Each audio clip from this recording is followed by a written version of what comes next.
வணக்கம். அனைத்து உறவுகளுக்கும் எனது இனிய காலை வணக்கம்.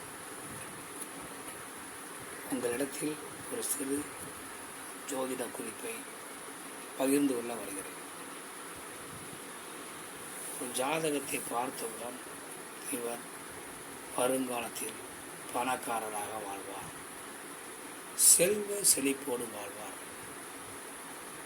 என்பதனை சொல்லிவிடலாம். இப்படி அமைப்புகள் ஏராளம் இருக்கின்றன. அதில் ஒரு அமைப்பை மட்டும் இப்போது நாம் பார்ப்போம்.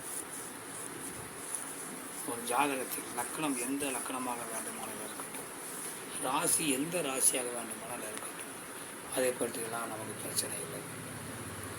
சுக்கிர பகவான் ஜாதகத்தில் ஆட்சியில் இருந்தால் அல்லது உச்சமடைந்திருந்தால் அல்லது சுக்கிர பகவானுக்கு வீடு கொடுத்தவர் ஆட்சி உச்சம் இருந்தால் இந்த ஜாதகர் கோடீஸ்வரராக உருவாகிறார். கண்டிப்பாக ஒரு காலம் இல்லாவிட்டால் ஒரு காலம் பெரிய கோடீஸ்வரராக வாழ்ந்துடும். இப்படிப்பட்ட அமைப்பு உங்கள் ஜாதகத்தில் என பார்த்து கொள்ளுங்கள். மற்றவற்றை அடுத்தபடியாக காண்போம். நன்றி, வணக்கம்.